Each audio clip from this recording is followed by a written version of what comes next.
Assalamualaikum warahmatullahi wabarakatuh.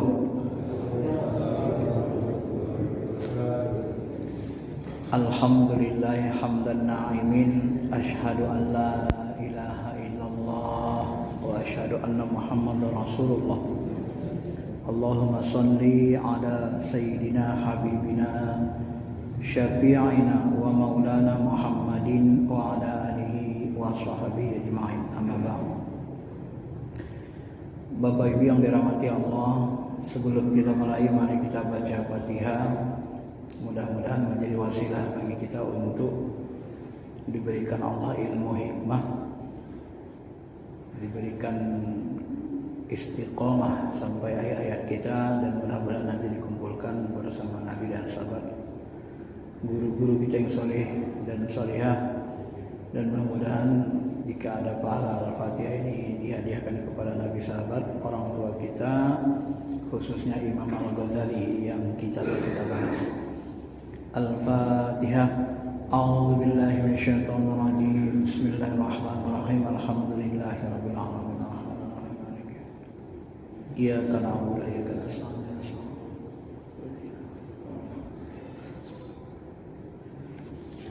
Bapak Ibu yang dirahmati Allah Subhanahu wa taala, kitab Ihya Ulumuddin ini sebagaimana diketahui banyak orang, dia membahas kitab-kitab yang al-muhlikat, bab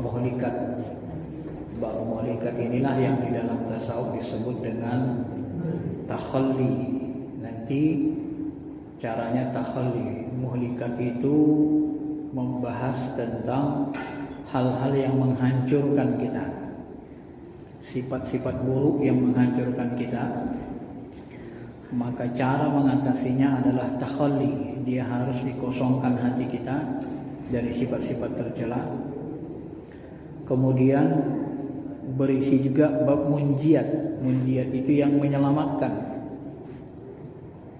Yang menyelamatkan itu adalah sifat-sifat terpuji. Maka untuk merealisasikan bab munjiat ini, Al-Ghazali menyuruh kita melakukan tahalli, mengisi diri kita dengan sifat-sifat yang terpuji. Baru nanti kita menemukan yang disebut dengan tajalli. Tajalli itu nyatanya, ya. Saya perlu jelaskan begini Bapak Ibu. Tajalli itu nyatanya sifat Allah af'alnya, sifat af'al asma'nya gitu ya. Realisasi dari asma sifatnya itu di dalam diri makhluknya, di dalam diri hamba-hambanya, khususnya orang-orang yang dekat, yang dicintai. Bukan tajallijat, jangan salah paham ya. Kalau tajallijat, lebur hancur kita semua ini Pak, nggak kuat kita. Kalau Allah tajallijatnya di diri kita ini hancur, nggak kuat kita menahan.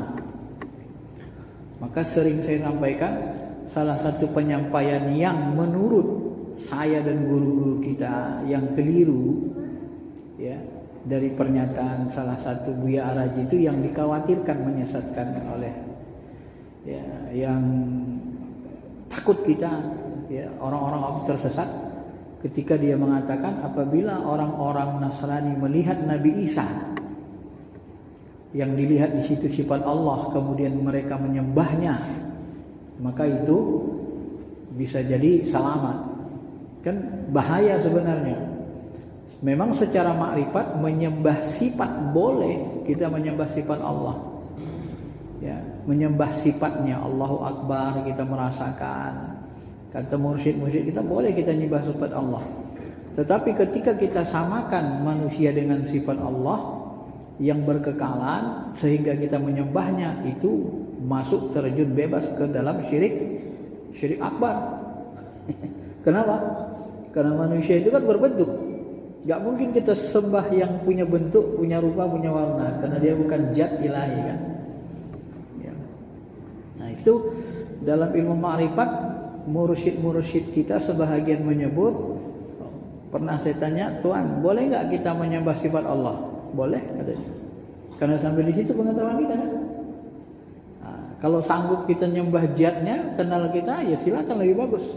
Tapi kan tidak semua orang sampai ke makam ma'rifat jat. Lalu bagaimana Tuhan? Pernyataan itu tadi itu membahayakan buat orang awam ya sebenarnya. Kalau orang ma'rifat ya bisa paham lah itu ya. Tapi perlu kita ketahui, tajallinya sifat Allah, afal Allah pada diri hamba itu kehendak Allah. Dan dia tidak berterusan. Maka tidak boleh ada pernyataan boleh nyembah Nabi Isa, nggak boleh. Karena Nabi Isa tetap makhluk. Yang benar itu boleh menyembah Allah. Nah, walaupun Allah waktu itu bertajalli pada diri Nabi Isa, pada saat itu kita nyembah Allahnya bukan Isanya gitu. Paham Pak ya? Nah, ibaratnya gini. Ketika kita melihat langit, tiba-tiba kita kagum melihat kebesaran Allah. Ya Allah, ampuni dosaku ya Allah. Kita sujud. Ya. Begitu kita sujud, kita bukan nyembah langit. Walaupun kita sujud ngadap langit gitu ya. Tapi kita nyembah Allah karena hati kita kagum jadi melihat kebesaran Allah. Atau ketika kita pertama kali melihat Ka'bah, kita menangis, kita sujud di depan Ka'bah. Tapi kita nyembah di situ, ya Rabbul Ka'bah, wahai Allah Tuhan Zat yang memiliki Ka'bah. Kalau kita niatkan nyembah Ka'bah ya syirik. Karena dia berfisik. Paham? Paham Pak ya? Walaupun kita sujud menghadap Ka'bah itu. Jadi saya tekankan ulang. Jadi tajalli di situ dimaksud adalah tajalli sifat bukan zat. Jadi kalau ada orang ngaku-ngaku dia Tuhan itu bahaya. Itu namanya mabok rasa kata Al-Ghazali. Ya. Kalau orang mabuk rasa nanti dia akan tergelincir, tidak boleh berlama-lama di dalam mabuk. Walaupun secara syariat orang mabuk itu tidak dihukum. Ya, orang mabuk, hilang akal mabuk dia, tiba-tiba dilemparnya kaca mobil. Dosa nggak dia? Nah, mabuknya dosa, ngelemparnya itu pas lemparnya itu nggak dosa dia Pak. Kenapa? Karena dia sedang hilang akal. Tapi secara hukum boleh dihukum kan? Karena dia yang menggarainya istilahnya kan. Kalau bahasa orang Medan dia yang mencari asbab dengan mabuknya itu kan. Maka tidak salah ketika Wali Songo ngomong hukum Syekh Siti Jenar, tidak keliru ketika ulama menghukum al-halaj dengan hukum bunuh, tidak ada masalah secara syariat. Kenapa? Karena mereka menimbulkan fitnah. Walaupun mungkin ada pendapat mursyid kita mengatakan ya walaupun mungkin ya mereka itu ada benarnya, tapi benar di sisi Allah, di hakikatnya gitu. Karena mereka mabuk kan. Tapi di syariat tidak dibolehkan. Kenapa tidak dibolehkan? Karena tidak mungkin siapapun orangnya boleh meninggalkan syariat walau sekelas Nabi Muhammad, ya kan? Masyaallah muslimin, Bapak Ibu yang dirahmati Allah. Nah, maka dalam bab pertama ini Al-Ghazali membahas ya di ringkasan Ihya Ulumuddin ini dibahas adalah Al-Munjiyat. Ini langsung Al-Munjiyat dia, adab-adab murid dan guru, adab belajar agama, ilmu agama khususnya ilmu tasawuf. Ya. Kata beliau yang pertama, ya, murid harus memiliki adab dan tugas atau adab yang pertama adalah mendahulukan kesucian jiwa daripada kejelekan akhlak dan keburukan sifat. Kenapa? Karena ilmu agama itu adalah ibadah hati. Jadi ketika kita memahami ilmu, hati kita sedang beribadah. Maka untuk mendapatkan ilmu yang benar, yang suci, yang bersih, rayatullah. Kalau bahasa Umar bin Khattab, ilmu itu adalah benderanya Allah, dan bendera itu tidak akan diberi kepada orang-orang yang dipilih Allah yang bersih hatinya.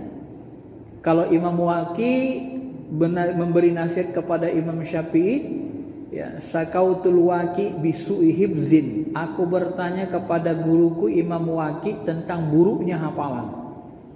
Fa arsyadani ila tarkil ma'asi. Dia suruh aku meninggalkan maksiat, dosa. Wa 'allimni bi annal ilmu nurun. Dia mengajari aku bahwa ilmu itu cahaya. Wa nurullah la yuhda lil 'asi. Cahaya Allah itu tidak diberikan kepada orang-orang ahli maksiat. Maka Imam Al-Ghazali mengatakan kalau kita mau belajar agama khususnya tasawuf ini harus mengutamakan kebeningan hati, kesucian jiwa. Ya. Maka kalau bapak misalnya belajar di tarikan mursyid, tidak boleh kita buruk sangka sama guru. Begitu kita sedikit buruk sangka, luber ilmu, hilang keberkahan ilmunya gitu ya. Dan kalau kita berburuk sangka, insya Allah nggak dapat ilmu. Ilmunya kalaupun dapat nggak berkah dan kebanyakan tidak lengket ilmunya. Ya. Saya mohon ampun kepada Allah kalau pendapat saya ini salah. Tapi mungkin benar. Kenapa Nabi Musa tidak bisa tahan belajar dengan Nabi Khidir? Salah satunya Nabi Musa tidak sanggup berbaik sangka kepada Nabi Khidir. Ya kan? Kan sudah dinasihati di awal. Apa kata Nabi Khidir?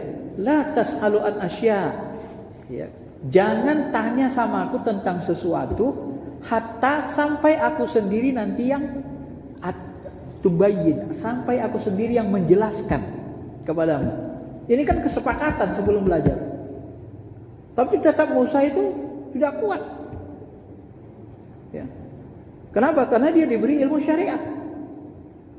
Sedangkan Nabi Khidir diberi ilmu hakikat.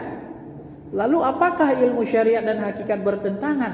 Kalau kita, setelah saya analisis, kalau kita tidak menguasai kedua-duanya, kita melihat seperti bertentangan. Tapi kalau kita mengetahui menguasai keduanya, tidak bertentangan. Kenapa tidak bertentangan? Yang mana bertentangan? Nabi Musa membunuh anak, Ghulam. Ghulam itu anak remaja belum dewasa, belum balik. Dibunuhnya anak itu, kenapa? Karena dia lihat dikasih Allah dia ilmu, anak ini kalau besar jadi orang durhaka dan membuat ayah maknya kafir. Daripada besar jadi orang durhaka, membuat ayah maknya yang soleh itu menjadi kafir, dan dia masuk neraka tiga-tiganya, bagus bunuh sebelum besar. Tidak? Ayah maknya selamat masuk surga, tidak kafir. Allah Ta'ala pun ingin mengganti dengan anak soleh. Sesuai syariat enggak? Sesuai. Dan Nabi Khidir berbuat gitu berdasarkan maunya tidak? Tidak. Nabi Khidir mengatakan Allah ingin menggantinya dengan anak soleh. Ini bukan kemauanku, ini kemauan Allah. Ini ilmu yang Allah kasih sama aku, bukan kemauanku ini. Sekelas Nabi Musa tidak bisa berbaik sangka. Maka di dalam ilmu tasawuf tarikat itu ada murid begitu, Pak. Ya. Karena dia belajar ilmu hati, harus bisa nahan hati, berbaik sangka. Ya.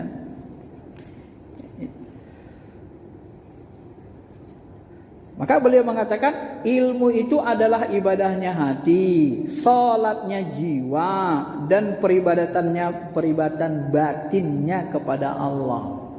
Jadi seolah-olah dia ibadah jiwa juga kan ilmu itu. Hati, jiwa, nafs, qalbu, hati, ruh.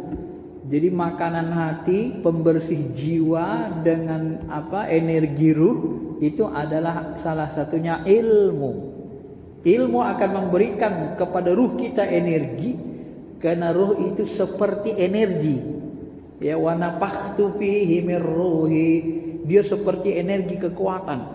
Apabila kita memiliki ilmu yang baik, yang soleh, yang bagus, yang bermanfaat, hikmah, maka rohani kita menjadi kuat untuk beribadah. Ada energinya. Ya. Kalau boleh dikatakan mendekat-dekati ya, ruh itu seperti cahaya. Kalau bahasa Imam Malik, dia seperti jismun latifun, jisim yang sangat halus, yang berbentuk cahaya. Maka ilmu itu adalah nur cahaya yang memberikan energi kepada ruh itu. Bisa membersihkan jiwa juga dia bisa menerangi hati. Kata beliau, sebagaimana salat yang merupakan tugas anggota badan yang zahir tidak sah kecuali dengan mensucikan yang zahir dari hadas dan najis. Jadi kalau kita mau salat kan harus suci. maka kita berwudu. Nah, mau menuntut ilmu agama, batin kita harus disucikan, ya. Demikian pula ibadah batin, dan menyemarakkan hati dengan ilmu tidak sah kecuali setelah kesucian hati qalbu dari kotoran, akhlak dan najis-najis.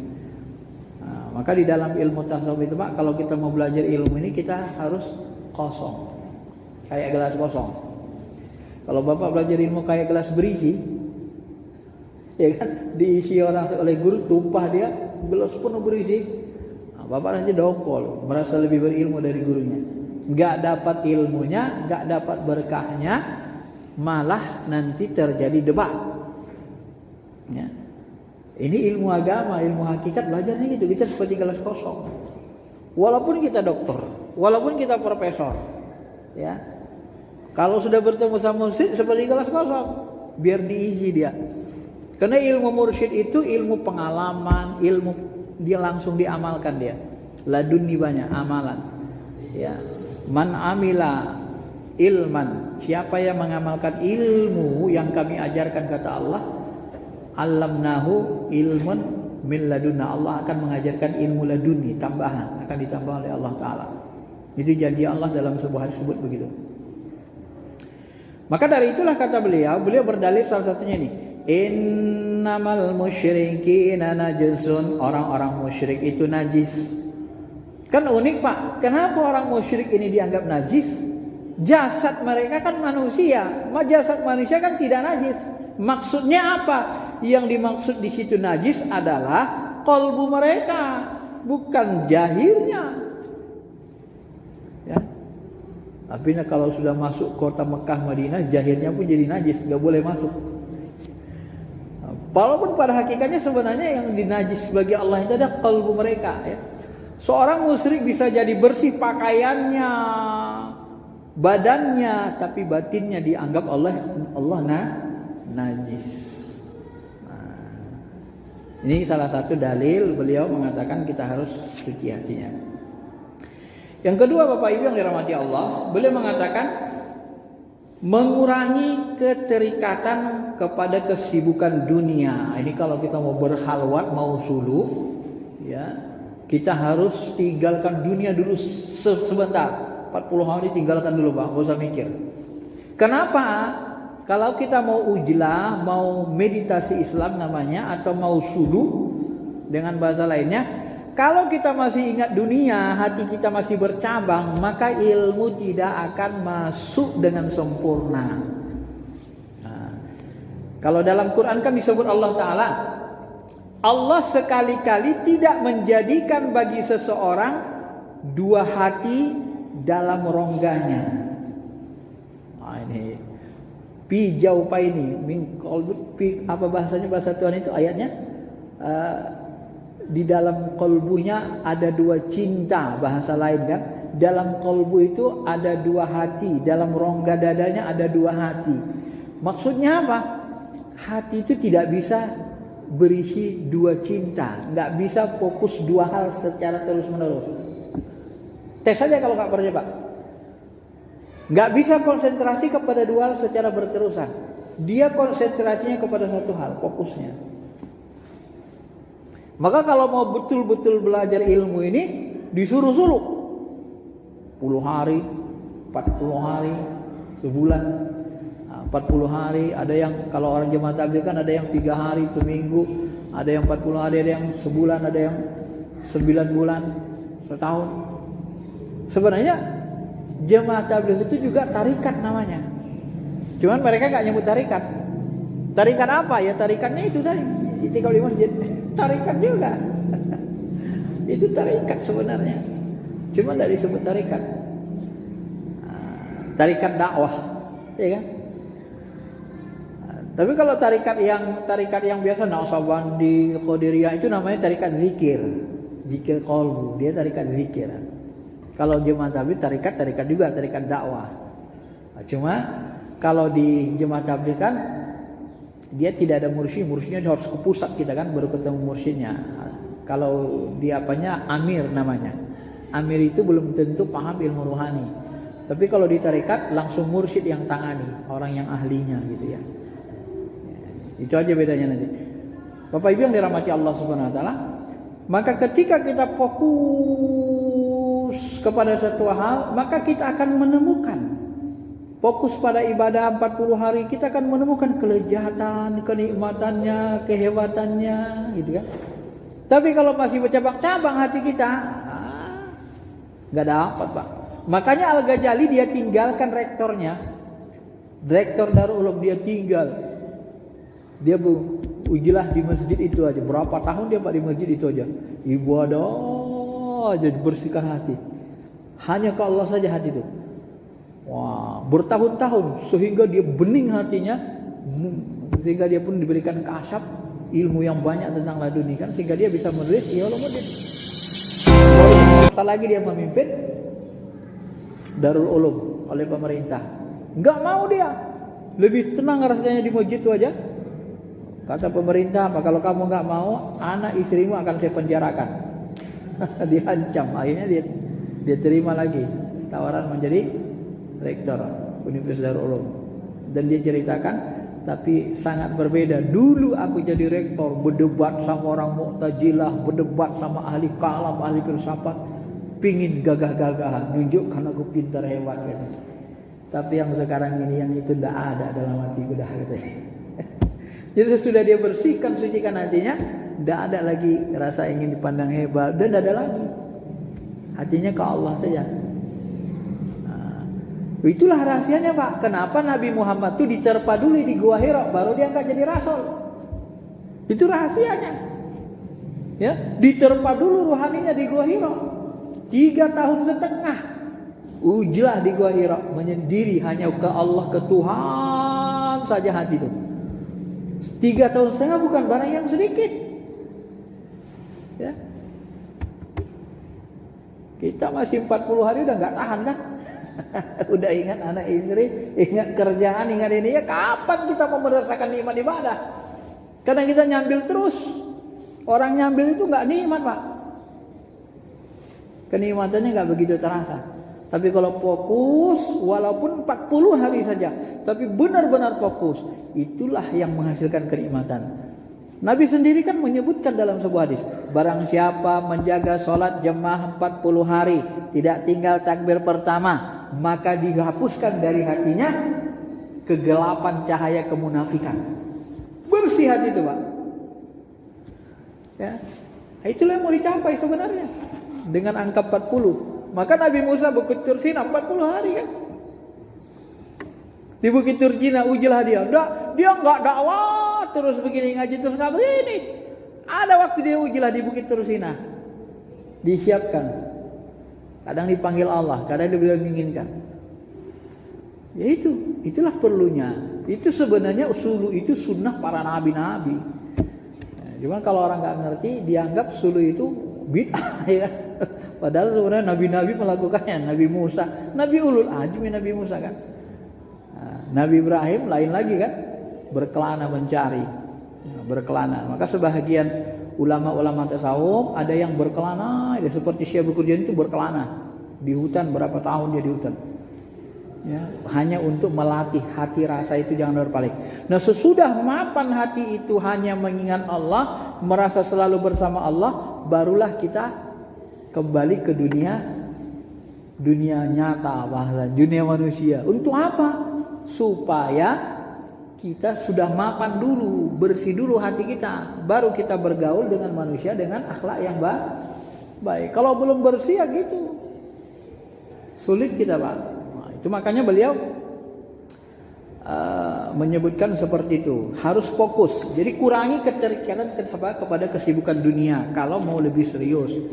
Nah, kalau kita memang belum sulu, tidak sulu, ya paling tidak itulah yang disebut Nabi. Siapa yang iktikaf habis subuh sampai terbit matahari, maka dia mendapat pahala haji dan umrah sempurna. Itu ganti ujilah Gua Hira itu Pak. Duduk aja itu. Ingat Allah aja. Habis subuh sampai terbit matahari pulang, sarapan, berangkat kerja. Itu ujilah harian itu. Kalau nggak bisa kita 40 hari terikat tadi. Itu pun sudah Bapak amalkan 40 hari, udah tembus, sudah terasa betul Pak manfaatnya. Coba aja nanti. Ya. Saya sudah mengamalkan itu. Betul-betul terasa. Hati kita itu, ya, kalau hidup kita lebih bermakna, hati kita lebih terang, perasaan kita kedekatan kepada Allah pun lebih bening gitu ya. Masyarul muslimin, Bapak Ibu yang dirahmati Allah Subhanahu wa taala. Kata beliau, jika pikiran kita terpecah, maka tidak akan bisa mengetahui berbagai hakikat. Nah, itu kan. Kalau pecah pikiran, hakikat enggak paham kita, Pak. Oleh karena itu dikatakan, ilmu tidak akan memberikan kepadamu sebagiannya sebelum kamu menyerahkan kepadanya seluruh jiwamu. Oh.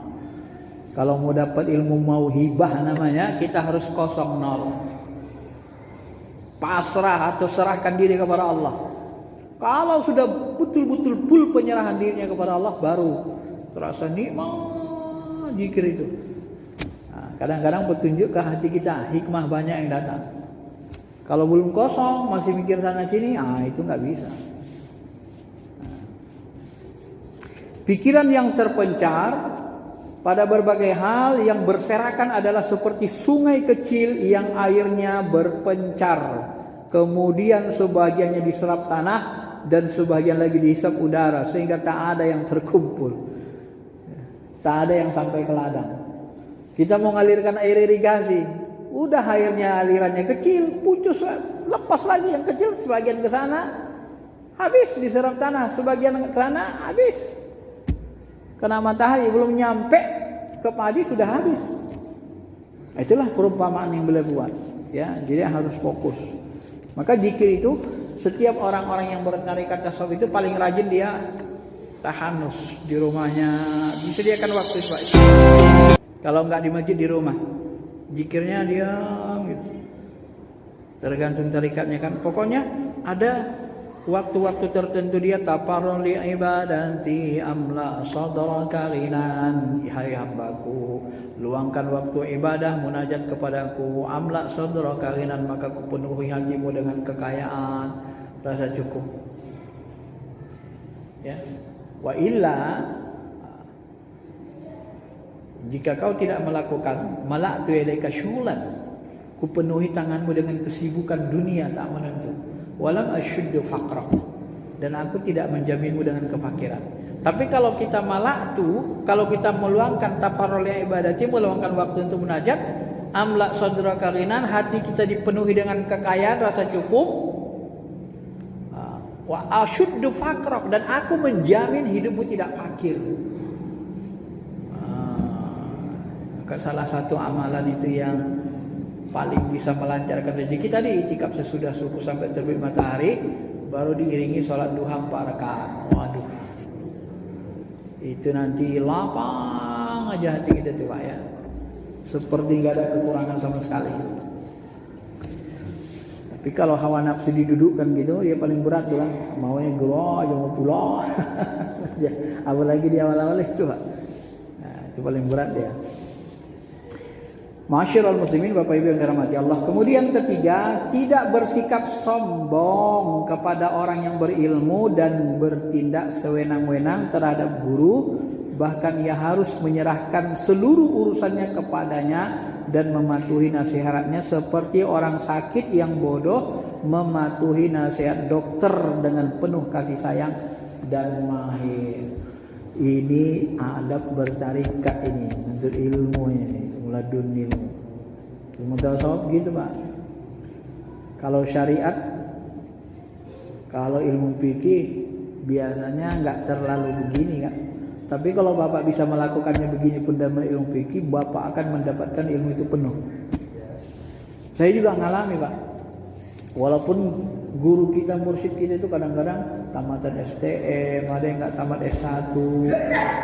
Tapi kalau udah bicara ilmu laduni, bicara ketuhanan, kita angkat tangan. Udah kuat kita, ilmu kampus pun kalah mereka buat. Karena mereka mengalami kan, spiritualnya tinggi.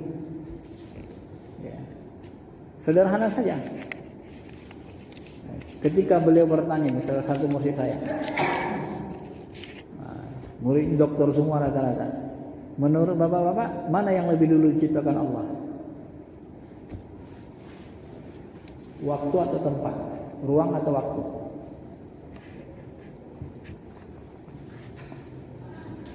Ini pertanyaan salah satu murid saya itu. Tunggu aja. Mana yang lebih dulu diciptakan Allah? Ruang atau waktu? Hah? Waktu. Ini kan pertanyaan filosofi, rumit kan? Di kampus kita belum tentu bisa jawab dosennya kan? Nah, itu beliau bisa menjelaskannya secara enak, walaupun berat tapi renyah. Ini titik ini apa? Saya buat titik. Berarti tercipta ruang. Begitu saya geser titiknya membuat lingkaran maka tercipta waktu. Maka begitu ruang dan waktu lebih dulu ruang. Begitu ruang bergerak maka bergeraklah waktu, terciptalah waktu. Enak kan jawabnya kan? Tapi ketika kita tanya mikir kita ke sana kemari, waduh pusing juga kan. Nah, itu salah satulah ya. Bahwa mereka itu pun akalnya sangat cerdas kan, karena akalnya dari kolbu. Nabi kita Muhammad tuh nggak orang, nggak profesor, nggak dokter, tapi kolbunya itu nggak ada yang ngalahinnya.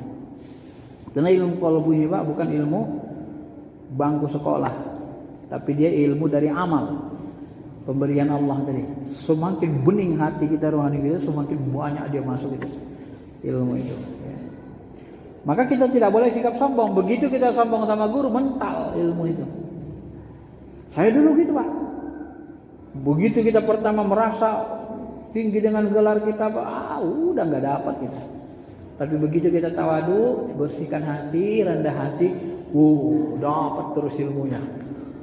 Wah, ya Allah. Jadi ilmu itu banyak melekat di hati kita sampai sekarang. Ingat kita ilmu-ilmunya semua kan. Termasuk yang sampaikan ini banyak yang dari mursyid yang disampaikan, termasuk ma'rifat sifat zat dan seterusnya.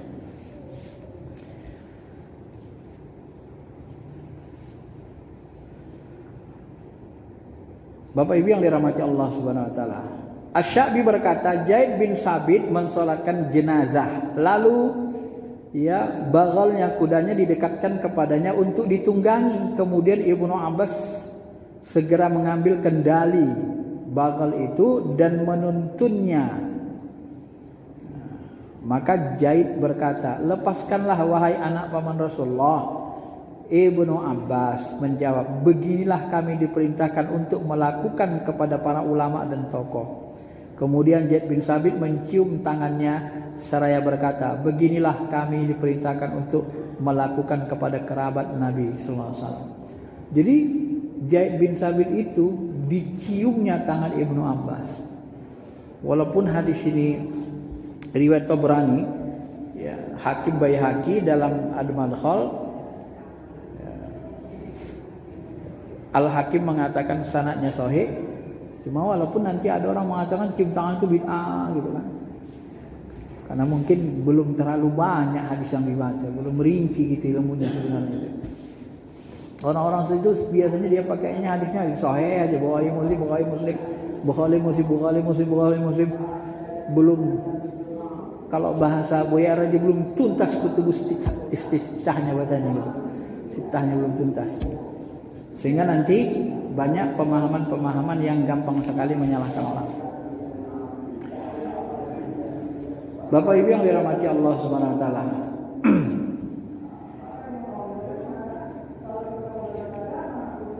Kemudian ulama juga mengatakan ilmu itu tidak mau enggan terhadap pemuda yang congkak, seperti banjir enggan terhadap tempat yang tinggi. Jadi ulama mengumpamakan banjir itu kalau tempat kita tinggi dia nggak mau banjir. Ilmu itu ketika kita sombong dia nggak mau nempel, nolak dia dari dalam. Karena kita sudah sombong dulu. Sombong itu nutup kolbu. Saya mengibaratkan seperti air. Kita ngerasa kita berilmu penuh. Begitu kita isi air, nolak, tumpah dia. Tapi ketika ini terasa kosong, walaupun kita tahu ilmunya, tapi kita ngerasa kosong, penuh dia gitu. Itu yang kita alami. Semua teman-teman pun mengalami hal yang sama. Ya. Maka berhadapan dengan para mursyid kita, terutama ilmu ilmu qalbu ini memang harus begitu Pak. Ya. Baru nanti penuh hati kita dengan pengetahuan diberikan Allah.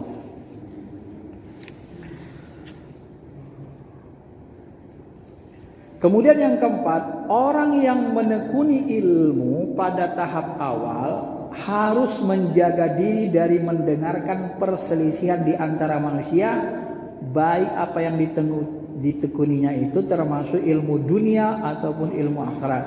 Kenapa? Karena hal itu akan membingungkan akal dan pikirannya. Ya, memang kalau kita belajar agama di awal-awal, gak usah dulu belajar perbandingan mazhab. Belajarnya fokus saja dulu ke ilmu itu. Nanti udah tinggi, maka ya sebenarnya di S2, S3 baru perbandingan mazhab itu baru diajarkan gitu kan. Kalau di awal-awal gak usah. Nanti Bapak pusing. Karena baru. Maka nanti kalau menurut saya ya, pengalaman yang saya alami, di awal-awal memang kita fokus ke ilmu itu, jadi kesannya saklek. Begitu sudah naik ke atas belajar perbandingan mazhab, baru luas kita, baru banyak toleransi. Jadi kalau ada ustadz sangat saklek, biasanya baru belajar sebagian bidang ilmu. Semakin banyak tahu kita, semakin susah kita nyalahin orang. Biasanya gitu. Karena cabang ilmu yang dia pelajari nggak banyak. Coba belajar cabang ilmu agama. Jadi banyak kepahamannya kan. Nanti sedikit-sedikit haram filsafat, itu sesat.